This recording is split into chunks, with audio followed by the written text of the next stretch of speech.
Assalamualaikum warahmatullahi wabarakatuh. Selamat siang dan salam sejahtera untuk kita semua. Generasi muda, para pelajar tentunya. Kali ini podcast 63 menghadirkan narasumber yang menarik nih.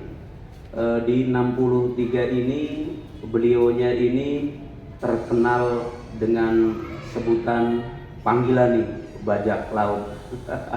Apa sih arti dari bajak laut? Tentunya kita nggak tahu, tapi anak-anak itu atau peserta didik dari tahun 2000 berapa ya Bang ya? 16 itu telah memanggilnya itu bajak laut tentunya. Siapa sih narasumber kita? Oke, silakan perkenalkan diri, Pak. Monggo. Terima kasih kepada Pak Fadri dan tim. Selamat siang buat kita semua. Nah, di sini kami perkenalkan diri saya. Nama saya Marbun, dikenal dengan Pak Marbun.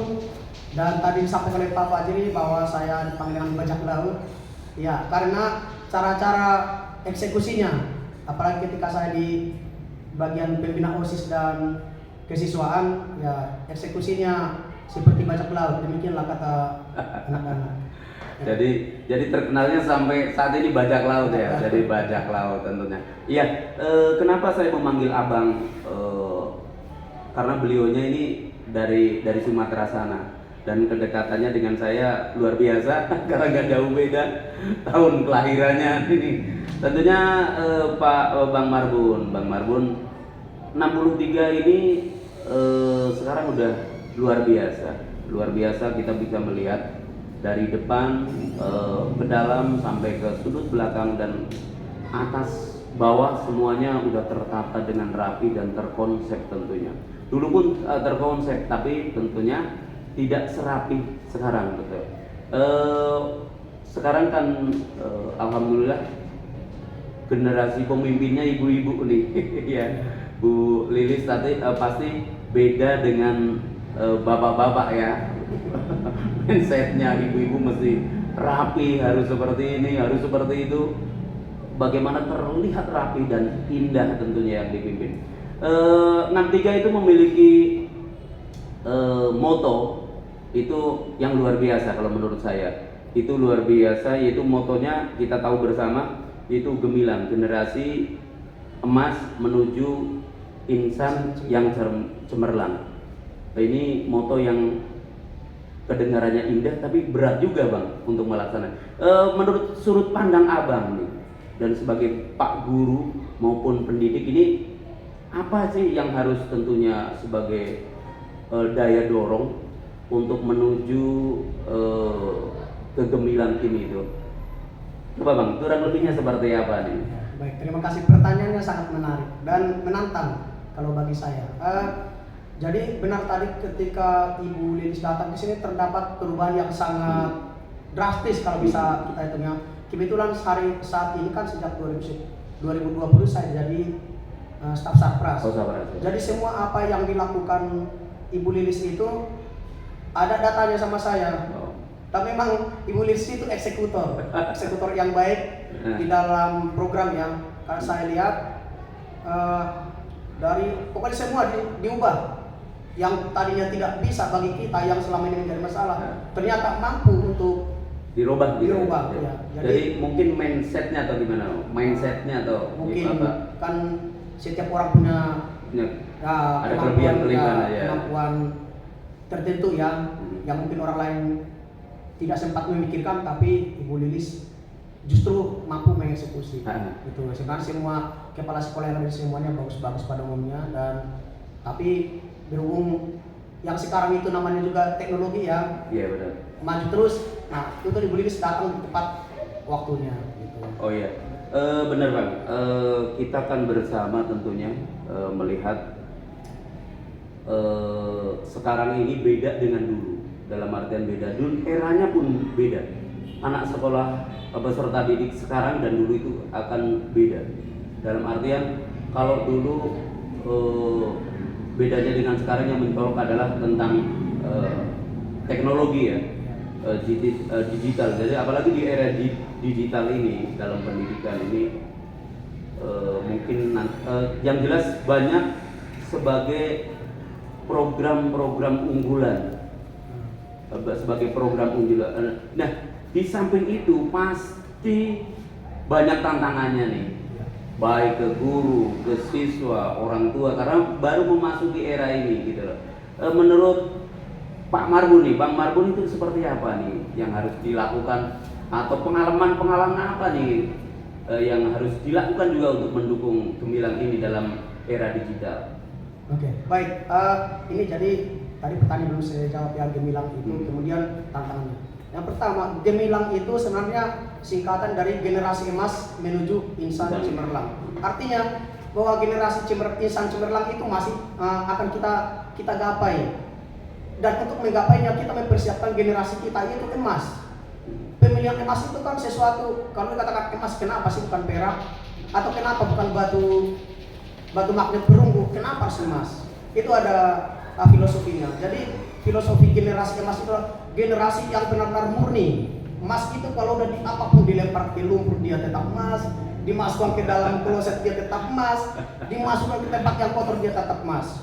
Bahkan pernah saya tanya waktu sosialisasi moto ini, saya bilang, kalau ada emas saya lempar, udah lumuri kotoran ayam, masih mau nggak kamu terima? Mau dong Pak, saya cuci. Nah artinya emas itu tidak berubah. Jadi inilah yang kita persiapkan generasi emas ini, supaya anak-anak 63 ini atau lulusan 63 ini benar-benar menjadi manusia-manusia emas murni 24 karat.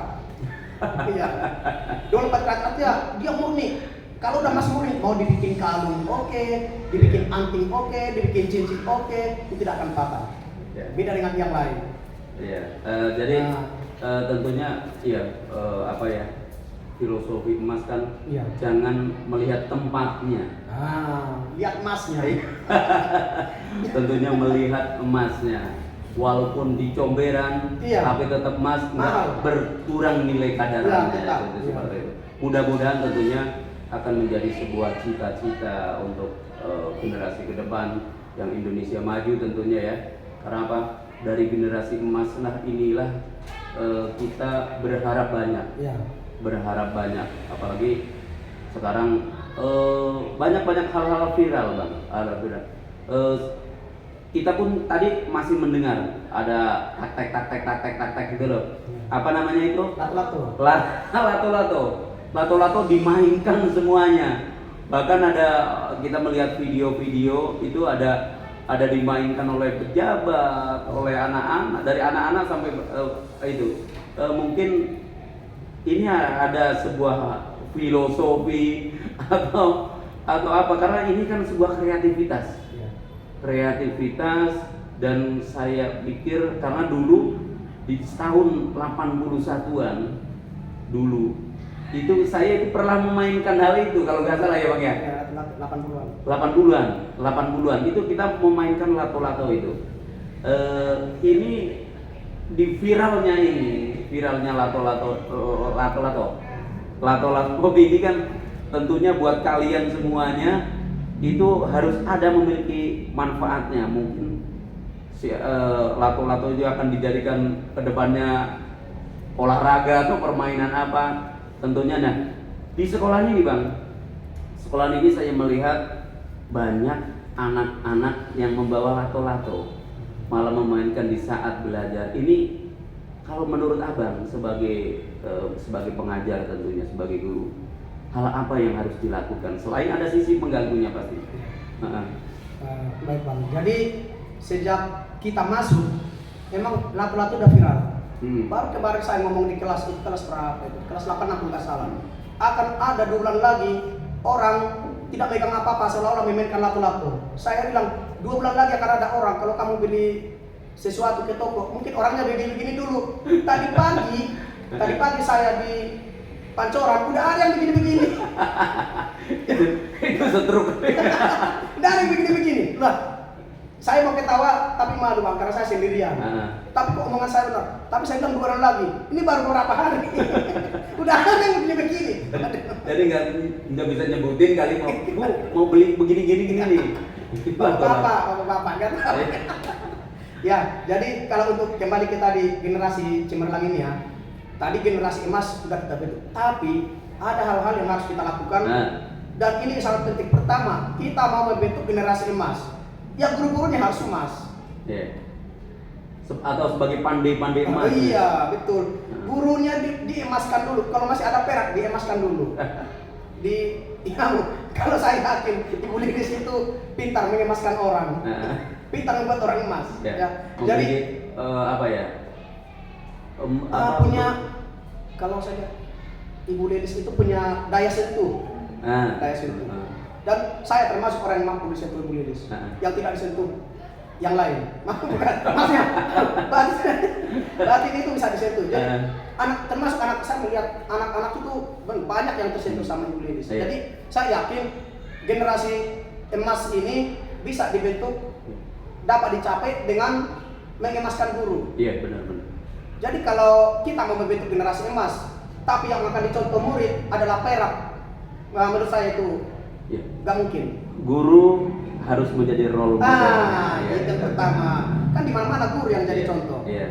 Jadi guru dulu yang harus dibenahi. Apapun semua rencana kita, gurunya dibekali dulu. Ketika guru sudah siap, baru laksanakan.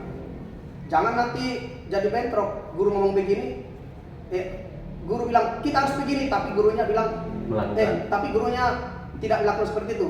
Lucu. Gimana kita mau dapat emas? Jadi pertama gurunya dulu. Yang kedua, karakter, Bang. Kalau gurunya sudah oke, udah emas, karakter akan nembus dengan sendiri. Kita sebenarnya sudah punya pembentukan karakter, cuma perlu kita evaluasi ya. Saya lihat termasuk jadi kalau pembiasaan itu kita kan punya. Tapi pembiasaan itu harus lebih spesifik. Kalau menurut saya, pembiasaan yang kita lakukan adalah pembiasaan untuk anak itu tenang. Tenang. Contohnya seperti apa? Nah, contoh. Jadi ketika saya pernah bertanya, kamu ngapain tadi? Waktu itu gak bawa HP. Jadi kita bisa kamu bawa apa tadi? Kamu ngapain tadi? Membaca apa? Surat. Oh.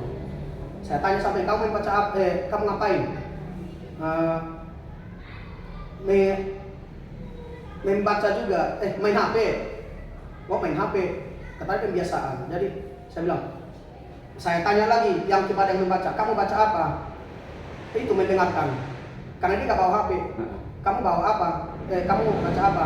Itu Pak ngikutin apa? Itu pembacaan surat. Nah, ini bukan membaca, itu mendengarkan. Tapi dia bilang dia mengikuti, lalu saya tanya, apa yang kamu ikuti? Kata-katanya tadi apa? Lupa. Berarti kan nggak diikuti. Nah, di sini jadi dan nggak mendengarkan. Jadi mereka di sini sebenarnya ketika dia bilang artinya ada miskonsepsi. Namanya mendengarkan itu berbeda dengan membaca, berbeda dengan mengikuti. Lalu ketika saya lihat anak-anak itu kan kebanyakan tidak tenang. Ada anak yang maksudnya. Jadi ketika saya lihat harusnya ketika kita melakukan pembacaan surat-surat itu kan pembiasaan. Kita itu harus tenang. Kalau menurut saya, kita itu tujuannya adalah supaya tenang. Karena tidak mungkin kita membaca ayat kitab suci terus ayo lempar sini bolanya, lempar sini. Nggak mungkin kan? Artinya kita harus tenang.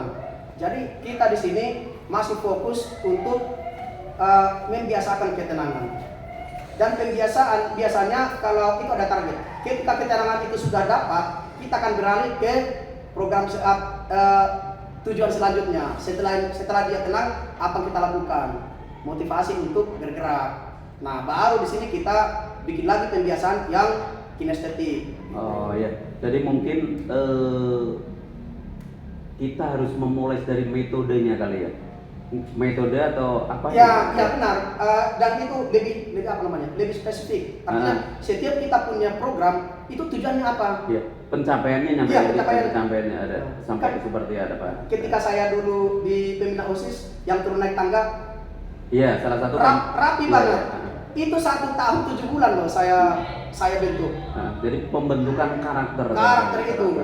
Ketika itu sudah terjadi, baru saya gerak ke sampah. Oh iya. Dulu sempat dilarang tidak boleh bawa sampah ke atas. Saya bilang, izin membiarkan anak bawa makanan ke atas karena nggak mungkin duduk di bawah. Nanti saya urusannya untuk membersihkan. Ketika saya boleh dilihat itu berganti-ganti loh anaknya bawa sampah ke bawah. Jadi, ada ya. Jadi menjadikan sebuah karakter ya. Iya memang itu. Karakter. Memang iya. membuat karakter. Jadi program itu membentuk karakter, setelah terbentuk kita beralih ke karakter lain. Jadi nanti baru diajarin Mas. Iya. Termasuk begini, tantangan di digital ya tentunya, karena di era sekarang ini anak-anak kita semuanya dan kalian tentunya generasi muda nih kadang-kadang atau malah udah malas untuk membaca, malah dengernya adalah melihat, kayak melihat YouTube atau tayangan-tayangan lain atau pembelajaran pengajian atau yang mungkin dari gereja pun sama, pasti akan menggunakan layanan-layanan seperti ini. Apakah perlu ya kira-kira untuk menuju emas ini itu ada yang sifatnya secara spesifik mungkin ada perubahan-perubahan daripada yang tadi kayak mungkin metode-metode pembelajaran kita, karena kan memang tidak harus mendengarkan saja, tapi ada bukti dari apa yang telah kita lakukan, pencapaiannya sampai di mana, kan begitu ya Bang ya? Iya. Pencapaiannya seperti itu. Nah, dari rangkaian dari awal sampai akhir semuanya, tentunya pasti Abang ada memiliki sebuah kesimpulan juga, kesimpulannya sebagai pencapaian dalam artian pasti dari proses ini akan ada menjadi sebuah pengalaman buat peserta didik. Dan pengalaman itu ke kita menjadi kita, oh iya ya itu hasilku, dalam artian mungkin dulu menghadapi anak-anak yang mohon maaf yang aktif, anak-anak yang banyak anak kita itu yang kritis. Pak, peraturan seperti ini gak bijaksana, seperti ini harus seperti ini. Itu seperti apa? Pernah nggak seperti itu? Pernah. Jadi saya mungkin ada itu salah satu penyebabnya anak itu agak segan ya. Saya pernah memang agak malu sih kalau kita ini ya. Anak itu kritis. Jadi apalagi anak-anak, kalau saya mendidik anak itu, saya maunya anak itu kritis dan saya tidak tersinggung kalau dikritik. Itu sebenarnya kalau guru emas tidak mungkin tersinggung dikritik. Nah, jadi nggak baperan. Enggak, tapi kalau dihina ya. Iya, beda kritik dengan menghina. Jadi kalau kritik, misalnya anak itu ngomong fakta kok. Iya, benar, pasti. Selama orang itu ngomong fakta, kita jangan baper namanya. Jangan baper. Kita koreksi, ngaca istilahnya. Itu benar, banyak sekali anak-anak kita yang kritik. Tapi sebenarnya lebih banyak yang mendam. Oh, saya lihat anak-anak sebenarnya mendam ada. Nah, tapi kalau untuk kritik itu, dan kita kalau dikritik, saya juga punya murid seperti itu. Orang ini sangat kritis, tapi kalau kita tekan dia tidak akan jadi. Nah, mungkin saya nggak perlu sebut namanya ya, tapi masih saya simpan kontaknya sini. Ternyata dia terjadi di lulusan Akper. Saya nggak nyangka itu. Jangan orang cengengesan apa gimana. Tapi kalau ngomong ya memang masuk akal ya, masuk akal. Jadi kalau anak itu tidak bisa kita vonis misalnya ini mah begini, nggak bisa. Jadi anak kritis pasti itu anak pintar. Kita tinggal arahkan. Jadi kalau masalah mendidik anak ini juga kita harus menyesuaikan dengan keadaan situasi ya. Ya tadi kan masalah teknologi itu kan kita harus menyesuaikan dengan teknologi. Kita nggak bisa lagi hidup tanpa teknologi. Termasuk anak bawa HP, nggak boleh bawa HP. Sekarang kan zaman komunikasi. Soalnya anak itu harus bawa HP. Kalau anak tidak boleh bawa HP, loh yang salah kan bukan HP-nya. Orangnya inilah yang perlu kita bentuk, itulah yang karakter tadi. Inilah yang perlu dibiasakan. Jadi emang perlu pembentukan untuk menuju sebuah karakter itu. Kedua adalah peraturannya tentunya memiliki peraturan yang yang benar-benar jelas, benar-benar jelas baik ke anak dan ke orang tua. Karena kritisnya anak juga akhirnya ada yang sembunyi-sembunyi. Karena mungkin ini yang perlu di itu ya. Karena kan kita pun kadang masih melihat anak yang mau main di atas. Guru juga kadang-kadang ya mohon maafnya, guru kadang-kadang jadi era sekarang kan banyak guru yang akhirnya anak-anak itu nggak dihormati. Gurunya menerangkan, anaknya mau main game. Ada yang seperti itu. Nah tentunya karena apa? Karena ada sebuah filsafat Bang. Jadi dari salah satu ulama menyampaikan, hormatilah gurumu. Walaupun pelajaran yang kamu disampaikan oleh guru itu lupa, tapi suatu saat kalian itu membutuhkan jawaban itu akan ingat jawabannya. Karena apa? Keberkahan daripada ilmu, sebuah ilmu. Itu kan luar biasa. Makanya, nah konsep inilah tentunya yang mungkin harus ditanamkan ya Bang ya. Bagaimana konsepnya ke depannya untuk menuju era yang dari moto gemilang ini. Ya, untuk kalian tentunya yang di rumah atau dimanapun, di mobil, di kendaraan yang mau lagi menonton video ini, tentunya podcast ini dari awal tentunya dengan Bang Marbun tadi kita udah cerita banyak tentang pengalaman dan ilmu-ilmu yang mungkin kalian bisa ambil untuk menuju gerbang masa depan. Karena apa? Ada falsafah dari orang tua, saya itu udah pernah ngalamin kayak kamu, tetapi kamu belum pernah ngalamin seperti saya. Nah, itu adalah falsafah yang sangat tua. Falsafah itu adalah benar adanya. Makanya, ayo, apapun yang dikatakan guru, kayak apapun guru, tidak ada guru yang menyakiti kalian. Tidak ada guru yang menyakitin kalian. Itu adalah tanda kasih sayangnya seorang pendidik, seorang guru untuk menuju masa depan kalian. Terima kasih Bang Marbun. Masih ada tadi yang kurang. Oh, silakan ditambahin. Ini mungkin sebagai penutup ya. Iya, silakan. Tadi Abang sempat ngomong anaknya nakal. Itu benar, anak SMP itu kalau kita sebagai pendidik kan punya ilmu pedagogik atau ilmu pendidikan. Namanya anak SMP itu sudah zamannya bereksplorasi. Mereka kan penasarannya tinggi. Jadi kita harus pahami ini. Jangan seolah-olah memperlakukan mereka itu seperti orang dewasa seperti kita. Oh iya. Dan tidak boleh memperlakukan mereka seperti anak SD. Itu beda. Contoh mereka itu memang ada bahwa SMP itu sudah melakukan eksplorasi, artinya mereka sudah bisa menghayal. Kalau SD belum bisa. Oh belum ya? Belum. Ya. Kalau SMA udah bisa. Jadi hayalan kita di SD dulu hanya pahlawan-pahlawan atau jagoan-jagoan. Nah, bagaimana kalau seandainya saya seperti itu? Udah bisa menghayal. Iya. Nah, itu harus kita pahami. Salah satu untuk menutupin kebohongan kadang-kadang.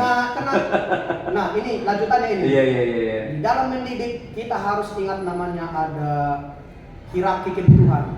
Ini ahli pendidikan namanya Maslow. Orang itu berbuat sesuai dengan kebutuhannya. Yang pertama adalah makan. Kalau orang itu lapar, dia tidak butuh yang lain. Dia akan cari makan. Itu dengerin ini. Jadi pertama apa tadi? Makan. Makan. Kenyang dulu. Kalau jadi jangan anak yang kelaparan disuruh baris, nggak akan mau. Nggak akan mau. Silakan buktikan. Alena. Kalau kalian lapar, disuruh makan nggak mau. Ayo baris, nggak akan mau. Ayo duduk, nggak akan mau. Dijamin. Karena itu dulu yang pertama. Yang kedua adalah rasa aman. Setelah dia kenyang, dia akan nyari keamanan. Tidak mungkin dia nyari aman kalau dia nggak kenyang. Nah, kalau dia sudah aman, baru dia ingin bersosialisasi. Inilah yang perlu buat guru-guru harus kita pahami. Kalau kenapa sih anak ini menyendiri? Berarti dia nggak nyaman. Kalau punya teman-teman yang suka menyendiri, dia nggak nyaman. Itu. Kalau dia sudah nyaman, udah aman, maka dia akan bersosialisasi atau mencari teman. Dia kan nyari temannya otomatis. Nah, ketika dia nyari teman, dia ingin dihargai. Jadi kalau ada orang diam aja ngasih pendapat nggak pernah, dia nggak dihargai. Dia nggak dapat atau kebutuhan sosialisasinya tidak terpenuhi. Oh iya, jadi ingat ya. Jadi ada lagi nih banyak filosofi karena bicaranya sama guru yang kritis. Makanya dibilang bajak laut gitu loh. Ini guru yang kritis, guru yang punya hayalan-hayalan dan punya ilmu untuk bagaimana kalian semuanya tentunya ada. Saya hadir bukan hanya dibutuhkan, tapi untuk dihargai. Emang iya? Iya. Masih ada ya. Iya. Jadi ketika dia udah dihargai, baru dia akan mencari namanya kebutuhan tertinggi, itu yang semuanya aktualisasi diri, melakukan apa yang dia inginkan. Oke. Termasuk mereka ini mau melakukan apa yang diinginkan, kan udah mendapat semuanya. Iya. Jadi itu Bang, kita sebagai guru, sebagai orang yang bergerak di bidang pendidikan, ini yang harus kita pegang terus. Jangan menghakimi anak, jangan pendiam, ya kebutuhannya dulu. Ya itu yang dapat saya sampaikan. Mudah-mudahan sedikit informasi ini bisa menambah wawasan kita ya. Sekian dan terima kasih, sukses terus untuk podcast 63 sukses. Oke, terima kasih. Iya, terima kasih Bang Marbun tentunya. Ini adalah sebuah pembelajaran buat kita bersama, buat kita semuanya, bukan hanya Anda semuanya, bukan hanya kalian. yang masih muda-muda, tapi saya juga sudah sebagai orang tua juga, tentunya ini ada sekitar pembelajaran semuanya dari awal sampai akhir pun, sampai tadi bajak laut masih kepengen lagi masih kepengen lagi meneruskan lagi, kita saking semangatnya. Tapi inilah sebuah pembelajaran untuk kita bersama, untuk kalian semuanya tentunya, untuk menuju masa depan yang lebih cemerlang, kita lebih baik daripada hari kemarin, dan hari ini juga akan lebih baik untuk hari selanjutnya. Terima kasih tentunya, semoga bermanfaat untuk kalian. Kita dari SMP 63. Terima kasih. Wassalamualaikum warahmatullahi wabarakatuh. Gemilang.